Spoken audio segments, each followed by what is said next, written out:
हनुमान जी कौन है? एक बार पार्वती जी ने शंकर जी से कहा, भगवान अपने इस भक्त को कैलाश आने से रोक दीजिए, वरना किसी दिन मैं इसे अग्नि में भस्म कर दूंगी। यह जब भी आता है मैं बहुत असहज हो जाती हूँ। यह बात मुझे बिल्कुल भी पसंद नहीं है। आप इसे समझा दीजिए, यह कैलाश में प्रवेश न करे। शिवजी जानते थे कि पार्वती सिर्फ उनके वरदान की मर्यादा रखने के लिए रावण को कुछ नहीं कहती है। वह चुपचाप उठकर बाहर आकर देखते हैं रावण नंदी को परेशान कर रहा है। शिवजी को देखते ही वह हाथ जोड़कर प्रणाम करता है। प्रणाम महादेव। आओ दशानन, कैसे आना हुआ?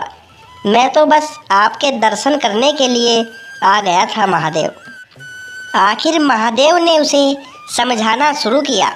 देखो रावण, तुम्हारा यहाँ आना पार्वती को बिल्कुल भी पसंद नहीं है, इसलिए तुम यहाँ मत आया करो।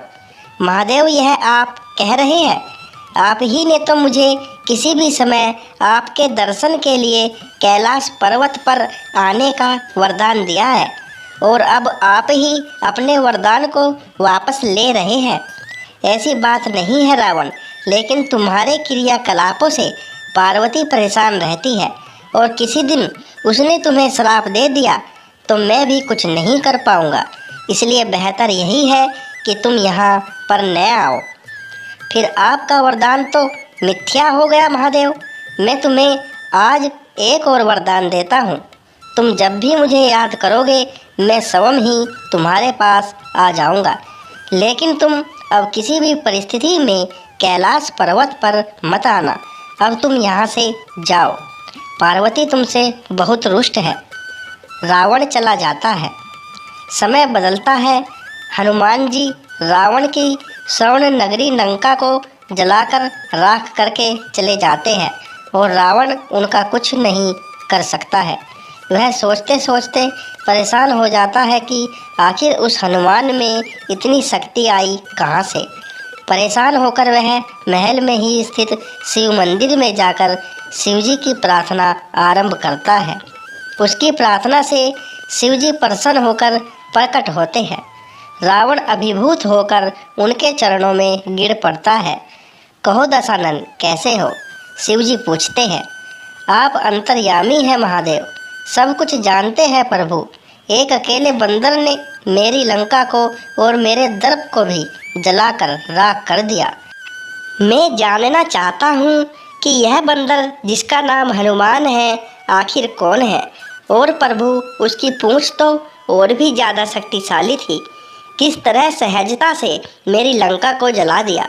मुझे बताइए कि यह हनुमान कौन है?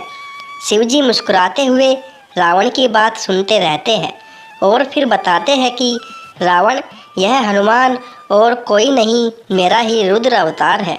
विष्णु ने जब यह निश्चय किया कि वे पृथ्वी पर अवतार लेंगे और माता लक्ष्मी भी साथ ही अवतरित होगी, तो मेरी इच्छा हुई कि मैं भी उनकी लीलाओं का साक्षी बनूं।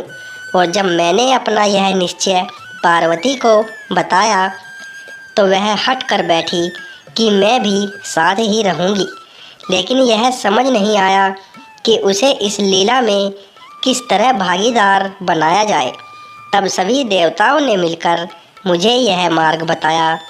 आप तो बंदर बन जाइए और शक्ति स्वरूपा पार्वती देवी आपकी पूंछ के रूप में आपके साथ रहे, तभी आप दोनों साथ रह सकते हैं।